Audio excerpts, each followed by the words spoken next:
hari yang dijadikan Tuhan Yesus Kristus. Mari kita bersuka. Hari Senin, Selasa, Rabu, Kamis, Jumat, Sabtu dan Minggu. Semuanya harinya Tuhan. Pandemi tidak pandemi, semuanya harinya Tuhan, Tuhan beserta kita. Mari bersuka.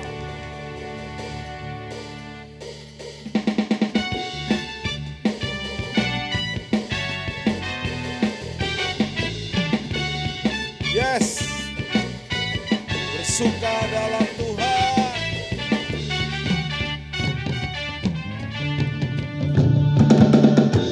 Hari ini, hari yang telah dijadikan Tuhan, mari kita bersuka. Hari ini, hari yang telah dijadikan Tuhan, mari kita bersuka.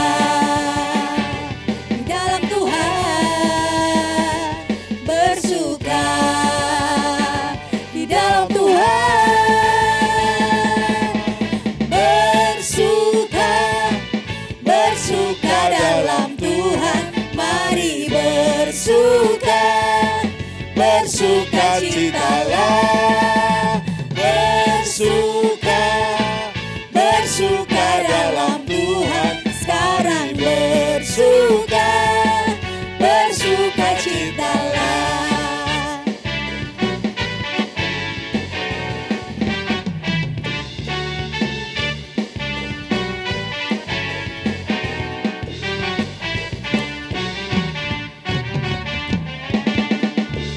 Hari ini, hari yang telah dijadikan Tuhan, mari kita bersuka.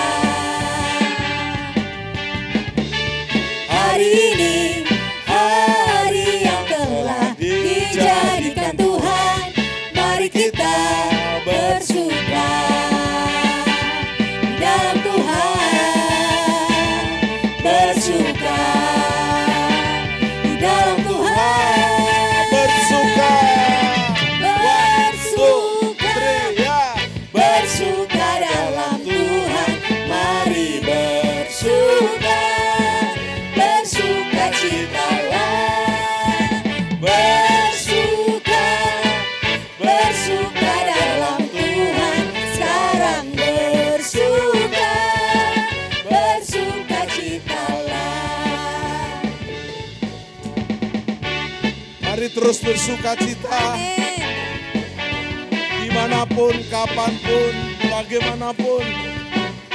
Karena hidup ini disertai Tuhan, mari bersuka. Yes. Hari ini, hari yang telah dijadikan Tuhan, mari kita bersuka. Hari ini, hari yang telah dijadikan Tuhan, mari kita bersuka. Di dalam Tuhan, bersuka. Di dalam Tuhan, One, two. bersuka. Yes, bersuka. Bersuka dalam Tepuk Tuhan, tangan dengan mari sukacita. bersuka. Ya, Bersuka citalah, bersuka. Bersuka dalam Tuhan, sekarang bersuka. Bersuka citalah, bersuka. One, two. bersuka. Bersuka dalam Tuhan, mari bersuka. Bersuka citalah, bersuka. Bersuka dalam Tuhan, sekarang bersuka. Bersuka citalah, Bersuka. bersuka. Bersuka dalam Tuhan, mari bersuka. Bersuka citalah, bersuka. Bersuka dalam Tuhan, sekarang bersuka. Bersuka Sekali lagi bersuka.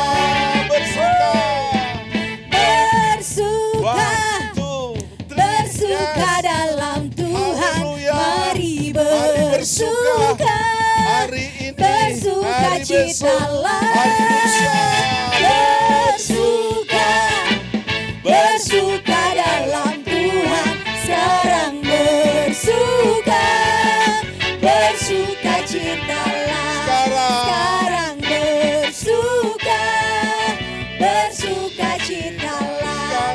Sekarang bersuka, bersuka citalah.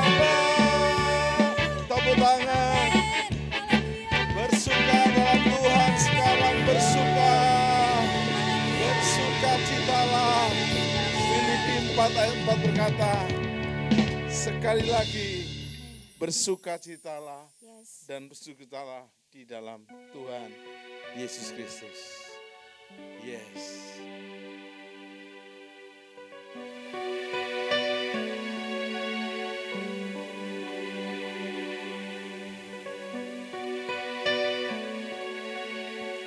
Di tanganmu ini janjiku, segenap hidupku bagimu.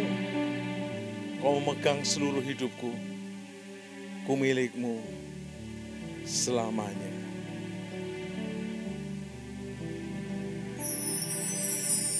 Di tanganmu ini janjiku, segenap hidupku bagimu. Kau memegang seluruh hidupku, ku milikmu selamanya.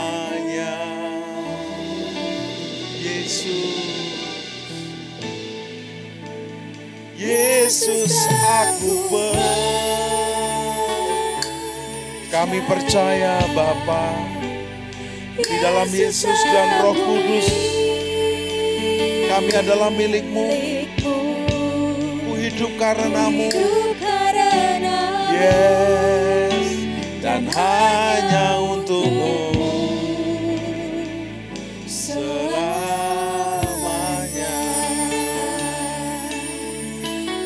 Kemanapun ku bersamamu, kemanapun ku bersamamu, lewat suka dan duka,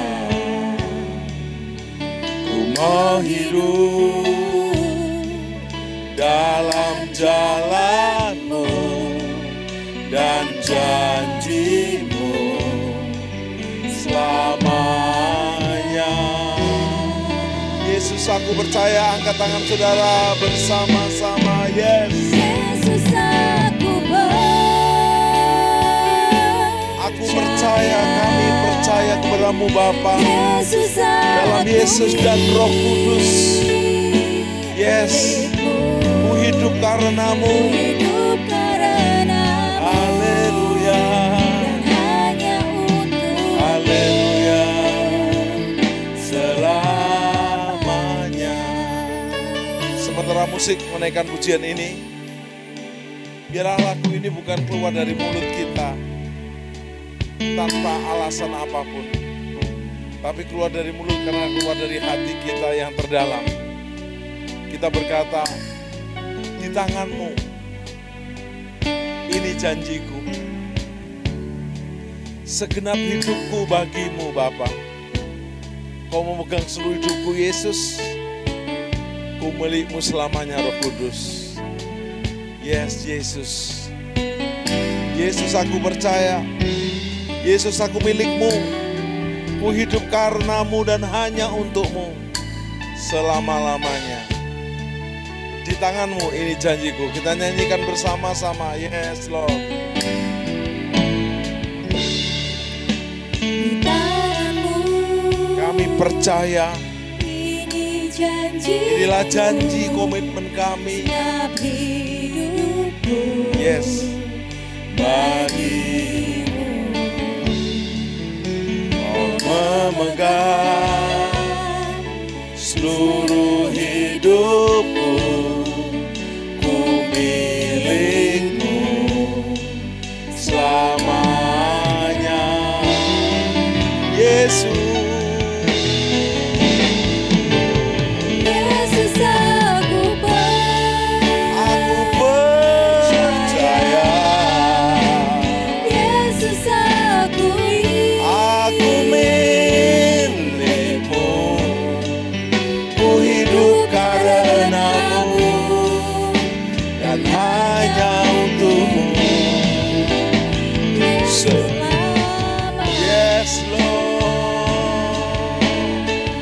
Yesus aku milikmu. Yesus aku milikmu. Haleluya. Hidup karenamu dan hanya untukmu selamanya.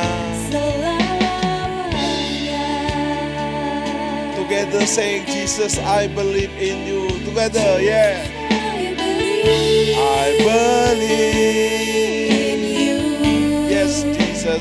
Jesus, I belong to you.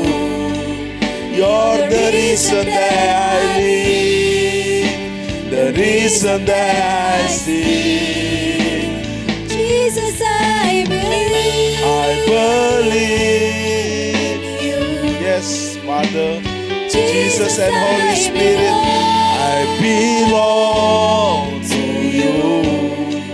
You're the reason that I live, the reason that I see. With all I am, with all I am, with all I am, with all I am, with all I am. One more, with all I am, with all I am. Worship to Father, Jesus and Holy Spirit. We worship you, Father. We worship you, Jesus. We worship you, Holy Spirit. Hallelujah. We worship you, Haleluya. Kami mau lebih dalam dengan Engkau. Satu hal yang kuminta adalah makin dekat, makin erat, makin dalam dengan Engkau Bapa. Satu hal yang kurindukan ya Tuhan, selalu berada di dekatmu. Dengan segenap hati, dengan segenap jiwa, ku menanti di hadirat-Mu.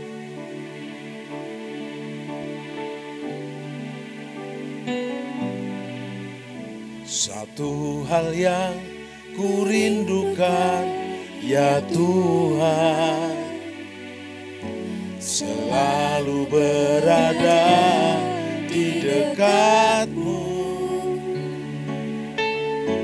Dengan segenap hati, dengan segenap jiwa, ku menanti di hadirat-Mu.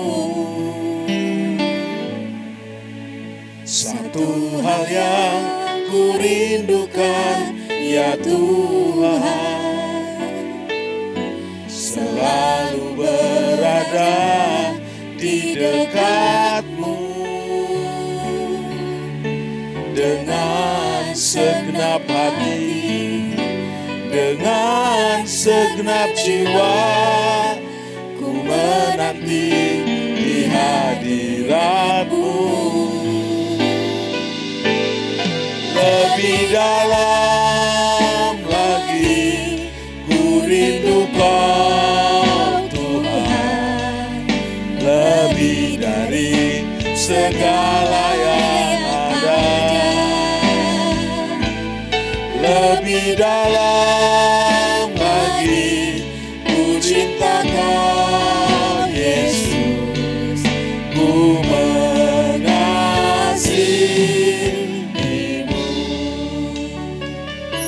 Satu hal yang ku rindukan, singer saja. Satu hal yang ku rindukan ya Tuhan, Kami seperti rusa yang haus akan sungai-Mu Bapa, selalu berada di sungai hadirat-Mu. Dengan segenap hati kami, dengan segenap jiwa kami, dengan segenap jiwa, ku menanti di hadirat-Mu. Lebih dalam, lebih dalam lagi ku rindu Kau Tuhan, lebih dari segala yang ada.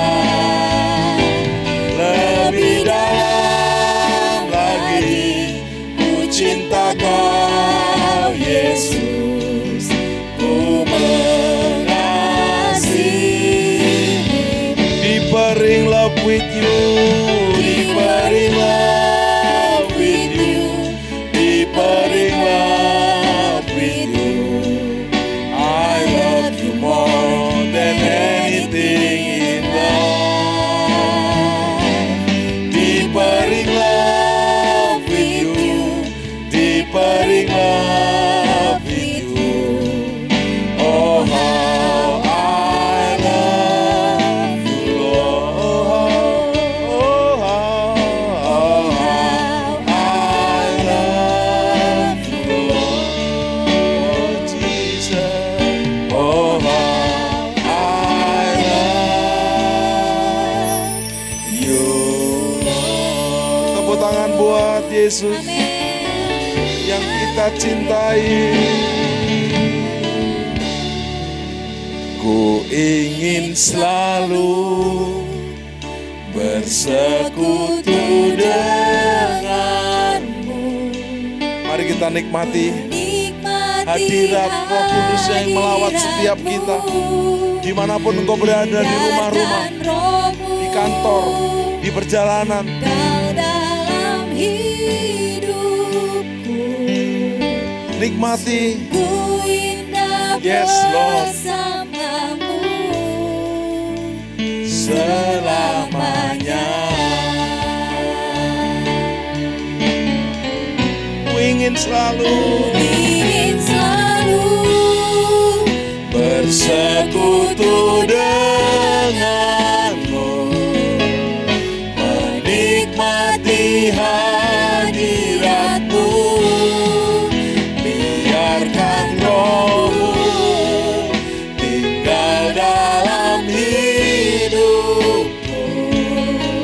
Sungguh indah bersamamu, sungguh indah, sungguh indah bersamamu, sungguh indah bersamamu.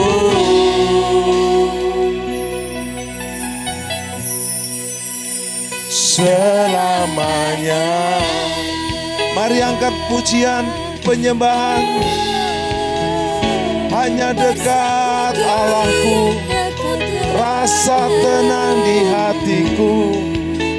Kau sertai jalanku di sepanjang hidupku.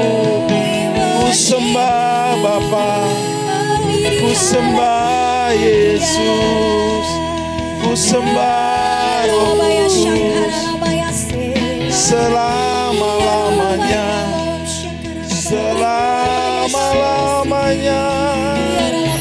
Oh, ku ingin selalu, ku ingin selalu. Yes. Bersekutu dengan, nikmati hadiratnya. Yes, Bapa, Yesus dan Roh Kudus, kami nikmati hadirat-Mu, lawatan, bahkan firman-Mu yang akan menjamah kehadiran-Mu dalam hidup kami. Sungguh indah bersamamu, sungguh indah, sungguh indah bersamamu, sungguh indah. Bersamamu.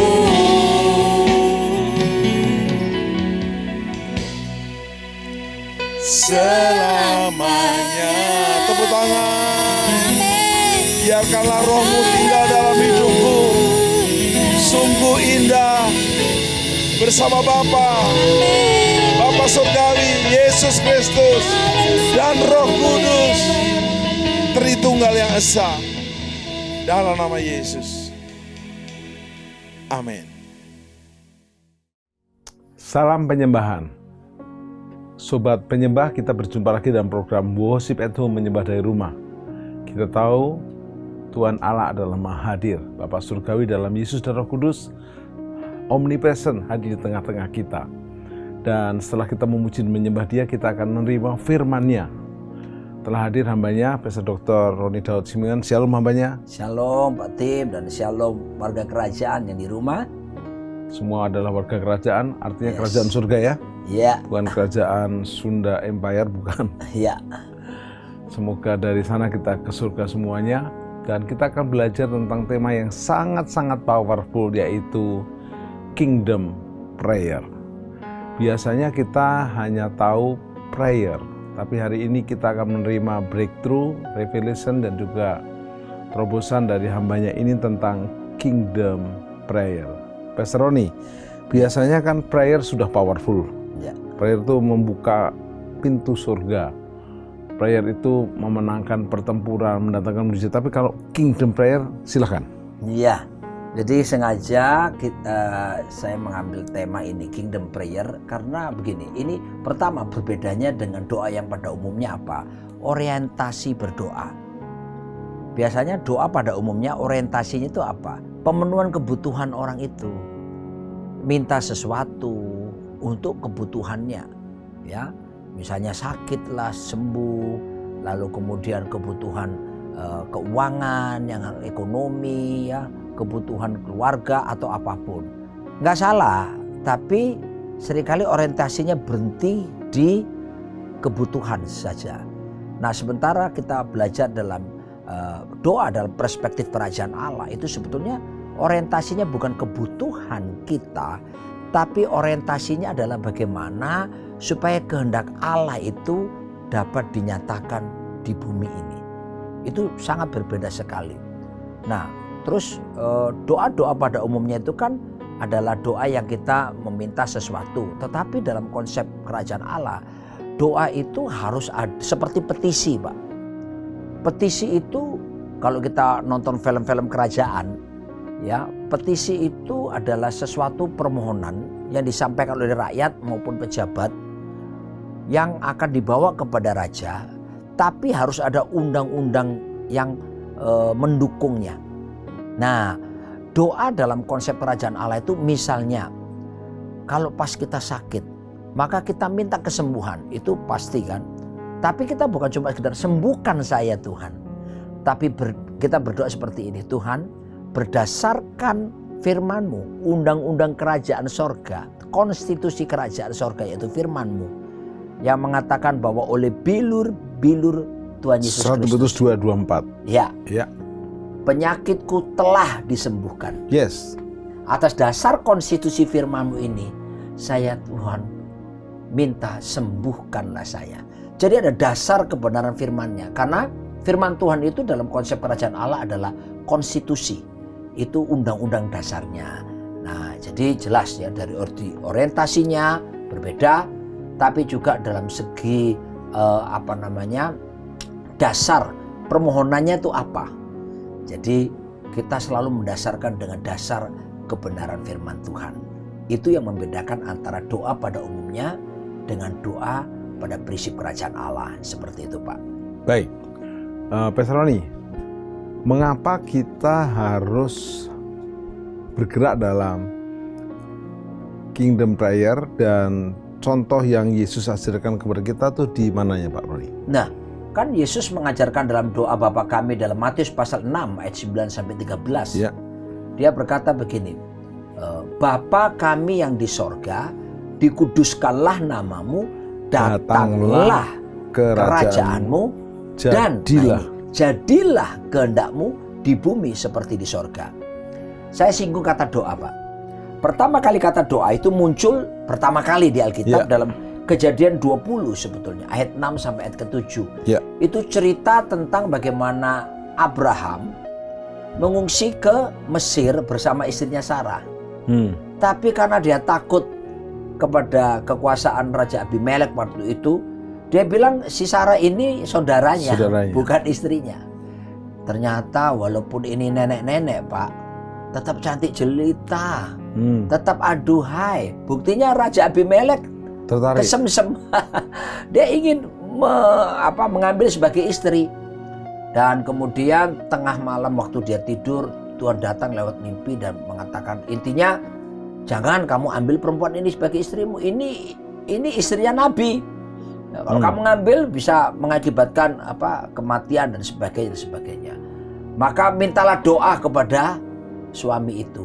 Nah, kata doa di sini itu bahasa Ibraninya adalah palal. Dan itu kata doa pertama yang tercatat di Alkitab. Palal itu artinya apa? Palal adalah memutuskan bersama dengan Tuhan. Jadi intinya apa sih sebetulnya doa yang berbasis kerajaan itu?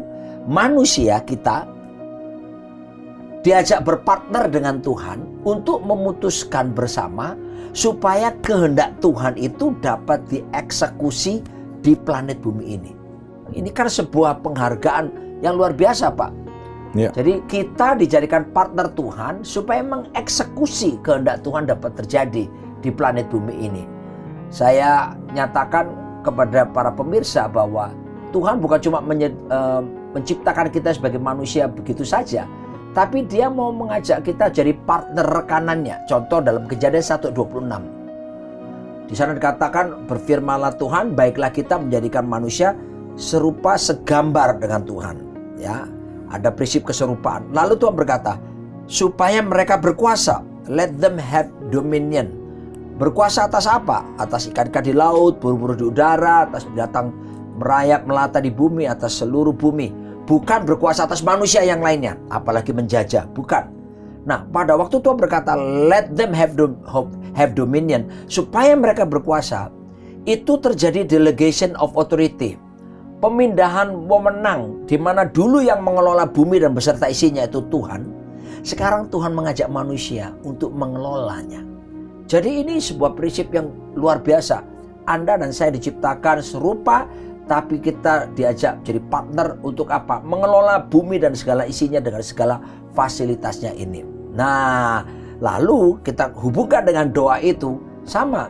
Jadi dalam doa kita diajak Tuhan berpartnership, memutuskan bareng supaya kehendak Tuhan terjadi di planet bumi. Contoh, ada seorang hamba Tuhan revivalist namanya John Wesley.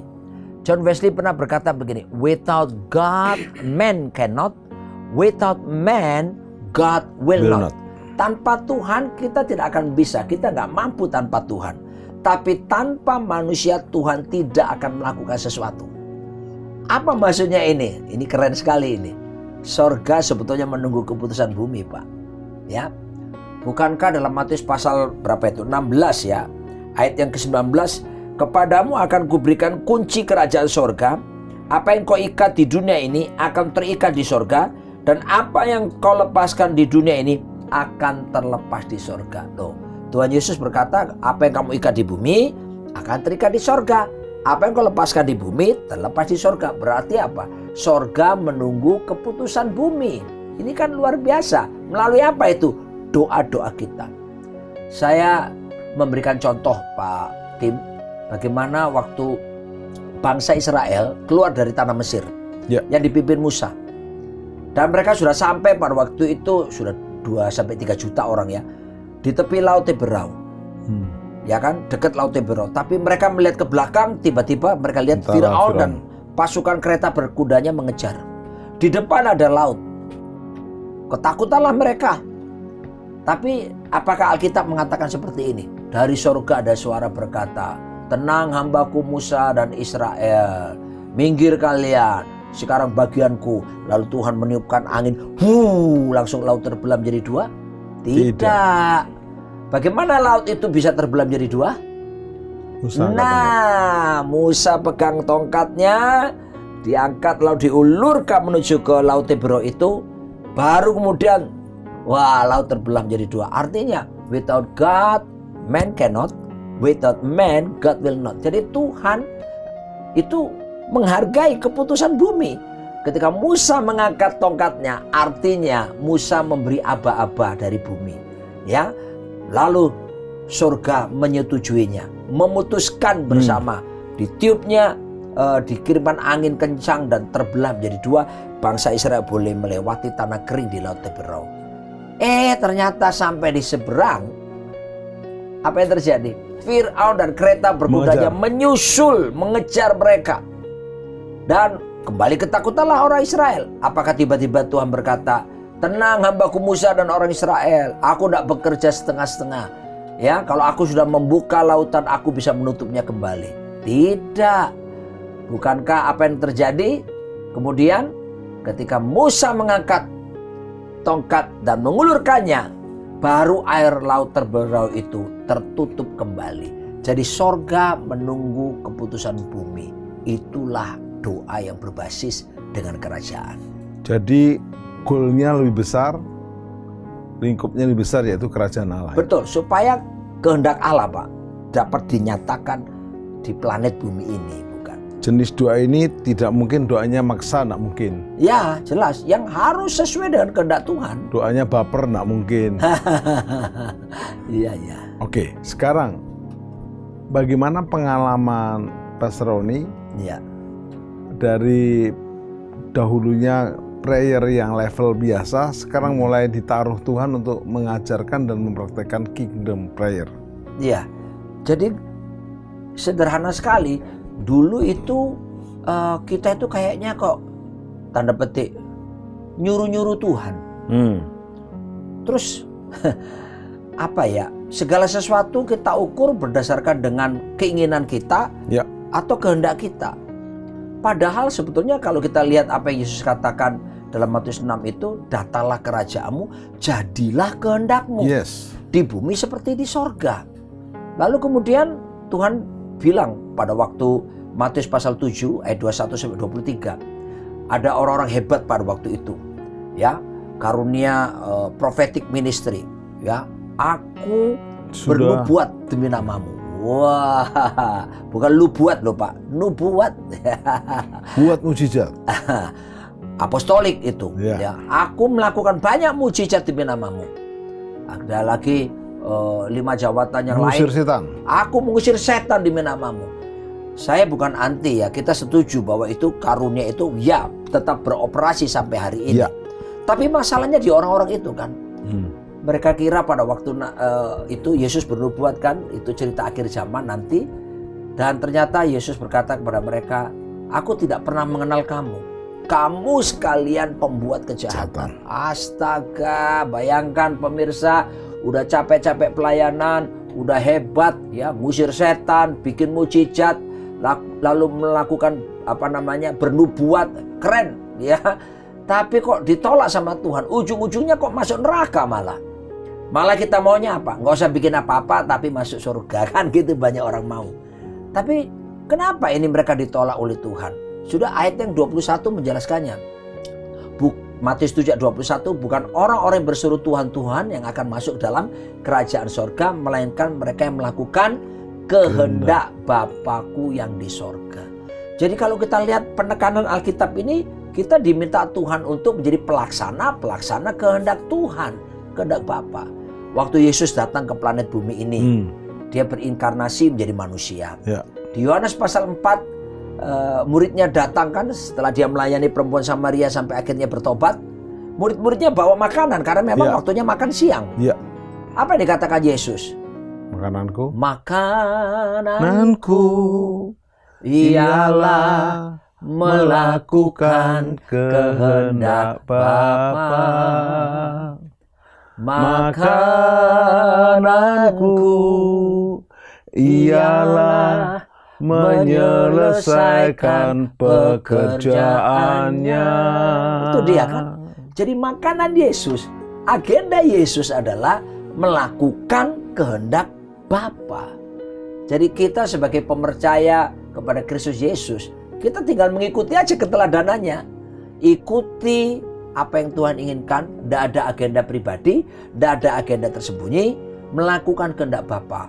Nah, pentingnya doa pun dikerjakan, bukan orientasinya kebutuhan kita melulu, tapi kita melakukan berdasarkan kehendak Tuhan itu apa. Nah, itu yang kita bawa dalam doa. Saya yakin itu hasilnya powerful, ya, jauh lebih berkuasa lagi. Seperti itu, Pak. Lalu ada orang menangkap secara negatif. Ya sudah, kalau semuanya kehendak Bapa, kehendak kerajaan surga, ya sudah kita diam aja.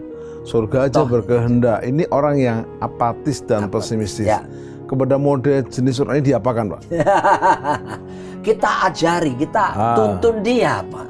Kita tuntun dia supaya mengerti, ya, supaya beralih orientasinya seperti itu, supaya nggak timbul sikap apatis seperti itu.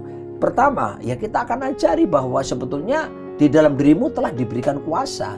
Yes. Ya kan? 1 Korintus 4 ayat 20 berkata bahwa sebab kerajaan Allah bukan terdiri dari perkataan tetapi dari kuasa. Jadi waktu kita bertobat terima Yesus, setelah terima Yesus Pak ya, bertobat sebagai Tuhan dan Raja, maka Sang Raja ada di dalam hati kita. Kalau Raja ada di dalam hati kita, di dalam diri kita, berarti kerajaan Allah juga ada di dalam diri kita. Dan unsur kerajaan Allah salah satunya adalah kuasa. Jadi kita mesti ajari orang-orang yang apatis tadi bahwa kamu di dalam Kristus, kuasa sudah ada di dalam diri kamu. Nah, contoh Markus 16 ayat 17, Yesus berkata, tanda-tanda ini menyertai orang-orang yang percaya. Tanda pertama apa? Mereka akan mengusir setan-setan demi namaku. Tapi perhatikan di lapangan yang terjadi. Banyak jemaat, begitu rumahnya tiba-tiba kamar mandinya, air kerannya bisa nyala sendiri. Begitu dapurnya bunyi tuk tuk tuk sendiri di malam hari, mereka tahu, wah ini ada setan. Yang mereka lakukan apa? Telepon pendetanya, telepon hamba Tuhan. Tolong Pak Pendeta doakan di rumah saya banyak setannya dan sebagainya. Ya kalau jemaatnya cuma 10 gitu ya oke lah. Tapi kalau jemaatnya 1000 semua minta tolong pendetanya, mati muda pendeta itu kan. Padahal Alkitab mengatakan ada kuasa. Jadi tinggal kita melakukan bagian kita.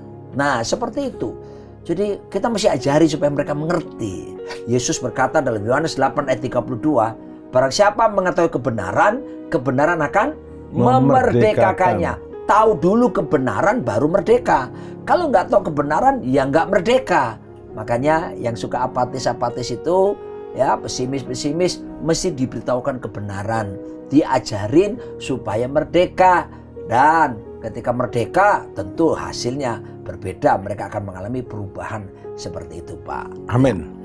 Pastor Roni, Ya. setelah kita tahu bahwa memang penting kingdom prayer, sekarang persyaratannya. Nah ya. Jadi syarat-syarat kita boleh memiliki power kingdom prayer. Gini, yang pertama kita harus mengetahui dulu kehendak Tuhan. Yes. Ya, karena di dalam firman Tuhan itu doa kita itu baru dijawab kalau doa kita itu selaras dengan kehendak Tuhan. Kalau nggak selaras, ya udah. 1 Yohanes 5 ayat 14 pernah berkata begini. Dan inilah keberanian percaya kita kepadanya, yaitu bahwa Ia mengabulkan doa kita. Jikalau kita meminta sesuatu kepadanya menurut kehendaknya. Nah, ini penting sekali.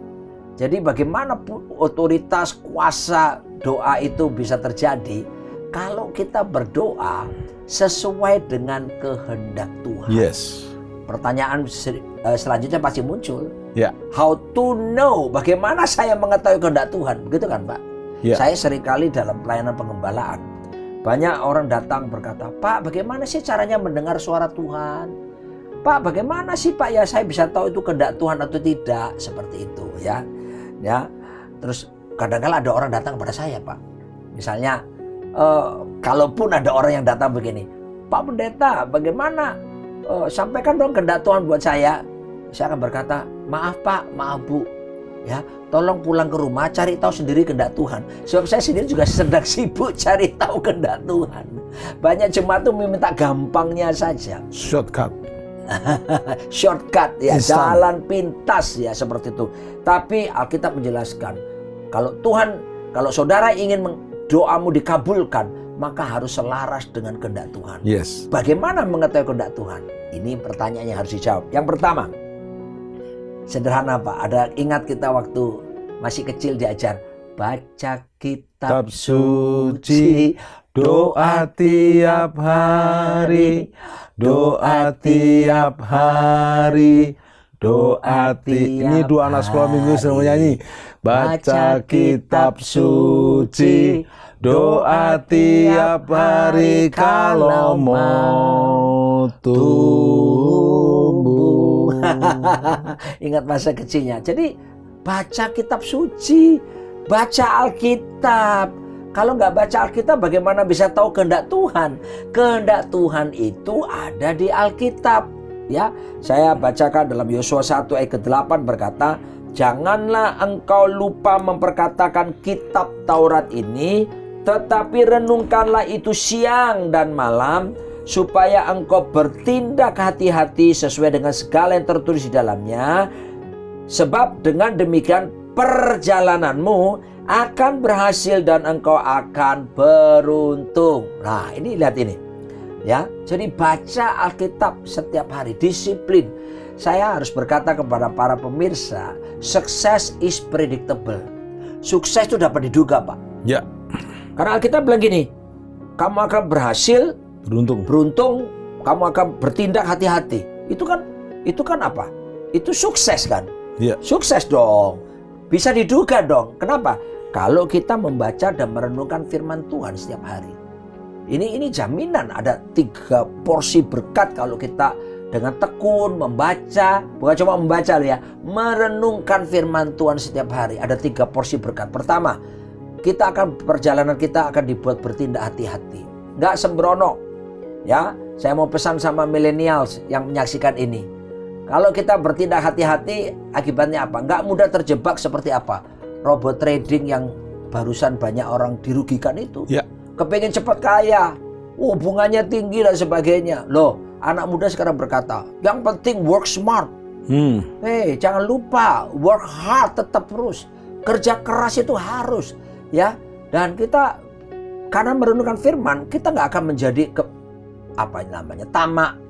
Ya. Kita nggak akan ingin sesuatu ingin cepat kaya seperti itu, karena kita akan lewati proses. Jadi kita akan bertindak hati-hati. Lalu dikatakan kamu berhasil, malahan kamu beruntung. Ya, ini yang saya masukkan ini berhasil, beruntung, sukses menurut ukuran Tuhan ya.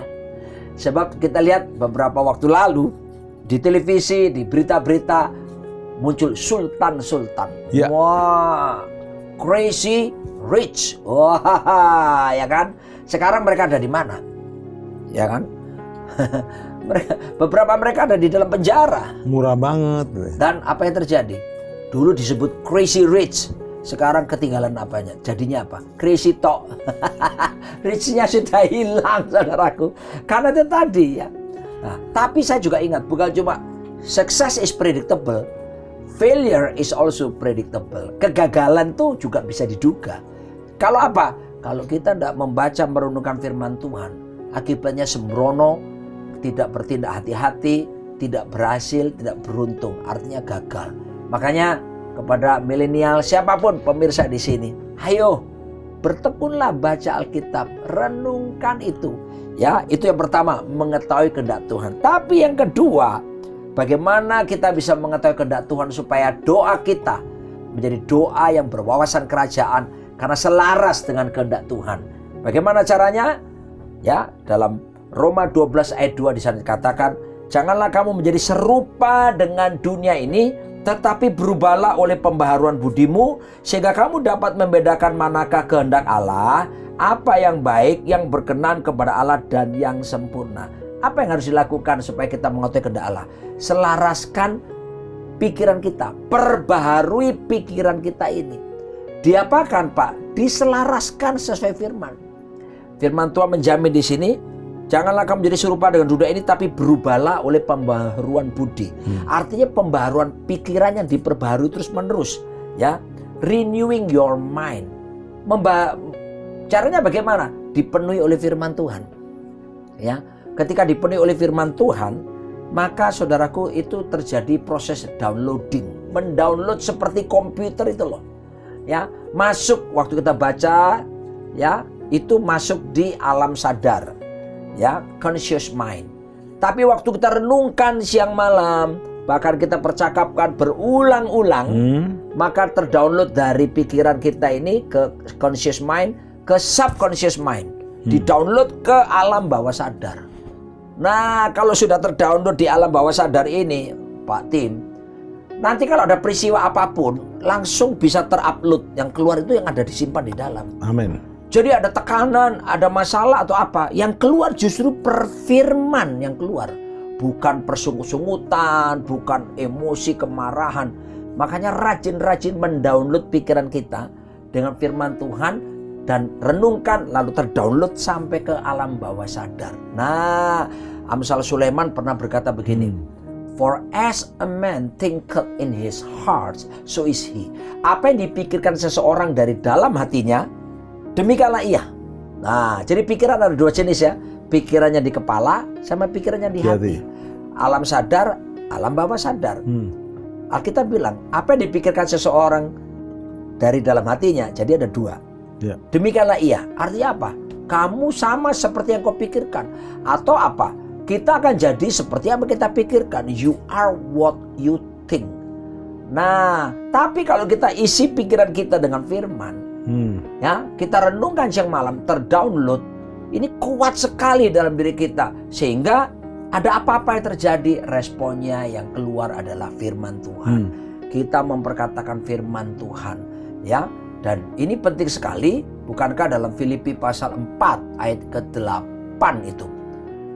Jadi saudara-saudara, semua yang benar, semua yang mulia, semua yang adil, semua yang suci, semua yang manis, semua yang sedap didengar, semua yang disebut kebajikan dan patut dipuji, pikirkanlah semuanya itu. Ayo, sekarang kita menyelaraskan pikiran, perlu dilatih. Gitu Pak. Karena Alkitab bilang dalam 1 Timotius 4 ayat 7, bagian B, latihlah dirimu beribadah. Amin. Jadi kata beribadah di situ ternyata bukan kebaktian Pak. Bahasa Yunaninya eusebeia. Eusebeia itu godliness. Keserupaan dengan Tuhan itu butuh dilatih. Kata latihlah bahasa Yunaninya gymnazo. Itu akar katanya gym, nge-gym. A one, a two, a three, a four. Ya, satu kali saya dikirimi teman saya kuliah bahwa kita kan sekarang ada grup SMP, grup masa kecil, grup SMA, grup kuliah ya. Saya dikirimi teman saya waktu kuliah. Ternyata ada foto lama saya berenang dengan teman-teman. Saya six pack Pak. Wah, langsung saya tunjukkan sama istri saya. Sayang, nih aku dulu six pack. Dia ketawa Pak. Sekarang kenapa? One big pack Pak. And whole pack gitu ya. Tapi seandainya Pak Tim, saya panggil instruktur, katakanlah yang terkenal tuh Pak Adi Ray. Adi Ray. Lalu saya panggil ahli gizi mengatur pola makan saya. Latihan fitness tiap hari Pak. Disiplin. Kira-kira saya bisa six pack enggak? Berat. Memang berat, tapi pertanyaan saya bisa nggak? Bisa. Kalau disiplin terus selama beberapa lama gitu, bisa? Bisa. Ya, kenapa? Latihan. Akibatnya jadi kebiasaan. Setelah kebiasaan jadi gaya hidup. Budaya, gaya hidup. Nah, ya, saya kasih contoh misalnya. Saya ajak nyanyi ya para pemirsa. Ayo kita nyanyi lagu rohani yang rohana, Pak. Ya. Nyanyi sama saya ya. Bangun tidur ku terus mandi. Betul kan? Tidak lupa menggosok gigi. Habis mandi aku tidur lagi. Melanjutkan mimpi yang tadi. Maaf ya, yang dua kalimat terakhir ini saya bercanda supaya Anda bisa lebih fokus dengarkan ini. Tapi pernah nggak Pak Tim bangun tidur, Pak Tim terus duduk di tempat tidur terus mikir gini, ngapain ya habis ini ya? Apa ya? Oh iya ya, sikat gigi mandi. Pernah gitu Pak? Nggak pernah lah. Kalaupun ada pemirsa di rumah yang seperti itu, artinya maaf ya, kita perlu pergi ke psikolog atau ke hamba Tuhan untuk dikonselingi khusus. Kita pasti stres. Ya, tuh. Kita pasti tahu bangun tidur, entah habis doa, baca Alkitab lah, pasti kita akan sikat gigi dan mandi. Kenapa? Karena sudah latihan sejak kecil, dilatih papa mama. Ya. Terus, lalu jadi kebiasaan terus menerus, lalu jadi budaya, gaya hidup. Jadi udah darah daging kita. Sama Pak. Kalau ingin mengetahui kehendak Tuhan, latih pikiran kita. Selaraskan dengan firman Tuhan. Ya, yang jelek-jelek, yang enggak baik-baik, ngapain dipikirin? Mulai belajar untuk sesuaikan pikiran dengan firman Tuhan. Nah, begitu dilatih jadi kebiasaan jadi gaya hidup, jadi budaya. Dan ketika kita lakukan seperti itu, bahkan Alkitab bilang kamu bisa membedakan manakah kehendak Allah, apa yang baik, yang berkenan, sempurna, dan yang sempurna. Wow, itu jadi seperti level-level itu. Jadi jelas baca Alkitab sungguh-sungguh, renungkan siang malam. Terus setelah itu belajar merubah pola pikir kita, belief system, diselaraskan dengan firman Tuhan, dilatih tiap hari, lalu menghasilkan kebiasaan. Dari kebiasaan menghasilkan apa yang disebut dengan budaya, gaya hidup maupun darah daging dalam hidup kita. Pak Pendeta Roni, Ya, sebelum masuk ke closing acara ini, Ya. bagaimana pengalaman sehari-hari Pak Pendeta Roni, Pastor Roni? doa. Ya. Jadi waktu Kingdom Prayer tiba-tiba misalnya ada doa yang harus menunggu, ada doa yang harus dijawabnya bertahap, ada yang langsung. Jadi kadang-kadang Ya. banyak hambatan mengatakan doa itu selalu dijawab, tapi kenyataannya ada yang Betul. harus tidak dan tunggu. Betul. Nah, Nah. di Kingdom Prayer bagaimana? Gini, saya menulis buku Yes. tentang healing worship ini. Ya. Buku ini saya tulis setelah saya mengalami kesembuhan dari COVID-19 Maret 2020, waktu awal-awal COVID di Indonesia, dan waktu itu belum ada obatnya. PCR pun tunggu 8 hari. Ya, waktu itu tapi dokter saya langsung bisa tahu bahwa saya kena COVID karena paru-paru saya sudah putih semuanya. Dan hasilnya kemudian 8 hari kemudian memang betul-betul positif COVID ya. Nah, yang saya lakukan, pengalaman saya di tempat tidur, saya kena saturasi oksigen bisa turun 84%, lalu panas tinggi 39,2, lalu saya tidak bisa tidur Pak di rumah sakit itu. Ya, sampai dokter kasih obat tidur pun saya tetap nggak bisa tidur. Dalam keadaan tidak berdaya seperti itu. Nah, ini yang saya lakukan. Saya melatih pikiran saya karena besoknya ada berita teman-teman pendeta yang kena COVID pada meninggal dunia. Langsung ada intimidasi datang di pikiran saya. Mati kamu, tidak ada harapan kamu. Mati kamu, tidak ada harapan.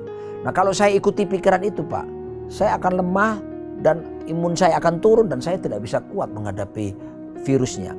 Lalu yang saya lakukan adalah ini dia. Selain saya memuji menyembah Tuhan, ya, saya angkat suara menaikkan pujian pengagungan. Yang saya lakukan adalah saya renungkan firman Tuhan, saya perkatakan firman Tuhan, saya berdoa dengan wawasan kerajaan, doa kerajaan. Contoh begini, saya berkata begini, Tuhan, firman-Mu berkata 1 Petrus 2 ayat 24b, bahwa sebab karena bilur Yesus Kristus penyakitku telah sembuh.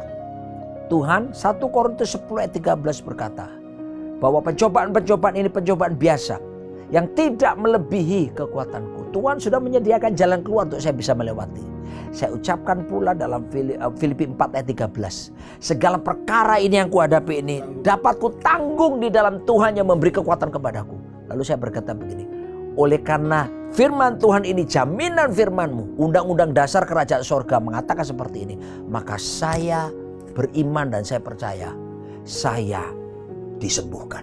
Yes. Dan terjadilah kesembuhan ilahi. Saya betul-betul mengalami kesembuhan. Nah, ini pengalaman pribadi dengan menerapkan prinsip doa yang berwawasan kerajaan.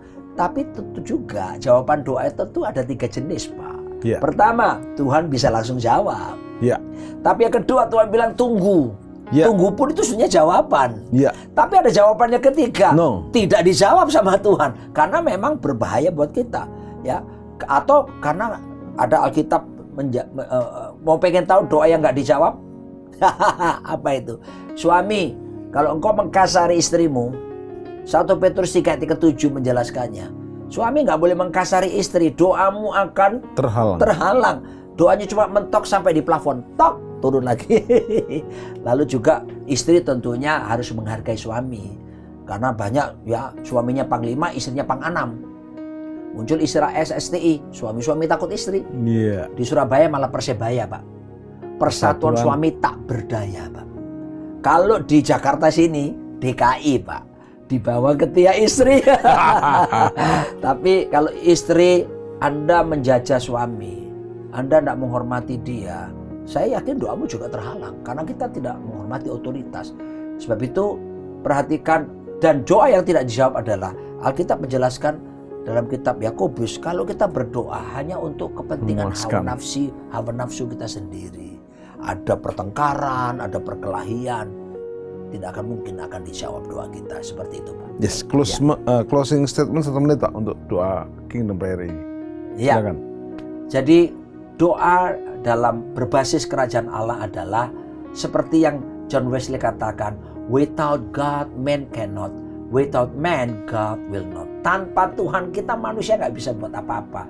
Tapi tanpa manusia Tuhan tidak akan melakukan sesuatu. Artinya Tuhan mengajak kita manusia, orang-orang percaya berpartner dengan Tuhan. Salah satu bentuk partnernya apa? Lewat doa. Karena kata doa dalam bahasa Ibrani kali pertama dimunculkan adalah palal. Artinya kita manusia memutuskan bersama dengan Tuhan supaya kehendak Allah dapat dieksekusi terjadi di planet bumi. Jadi orientasi doa kita bukan sembarangan, apalagi kebutuhan kita terus. Tuhan tahu kok kebutuhan hidup saudara, tapi seharusnya orientasi doa kita adalah supaya kehendak Tuhan itu dapat terjadi di muka bumi ini. Makanya penting mengetahui kehendak Tuhan. Lewat apa? Lewat baca dan renungkan firman Tuhan tiap hari. Lalu kedua, melatih pola pikir kita diselaraskan dengan firman Tuhan, dilatih setiap hari. Dan ketika itu kita kerjakan, saya percaya Yakobus 5:16b khususnya, doa orang benar Besar bila kuasanya. dengan yakin didoakan sangat besar kuasanya. Haleluya. Kita akan menyelesaikan dengan doa Kingdom Prayer. Meneladani Yesus waktu berdoa di Getsemani, dia berkata dalam Kingdom Prayer-nya Yesus adalah, kalau boleh lalukan cawan ini, Ya, tetapi bukan kehendakku yang jadi.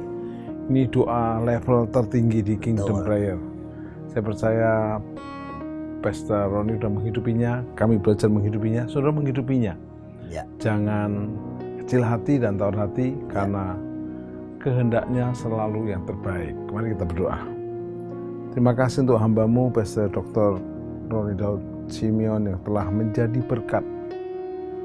Terus kemuliaan-Mu atas dia untuk memberitakan kingdom berkobar-kobar, sehingga rakyat Indonesia bahkan sampai ke bangsa-bangsa masuk dalam Christ Kingdom, kerajaannya Kristus. Ya Tuhan. Karena kami percaya, apalah artinya kami di bumi ini tanpa masuk kerajaan-Mu.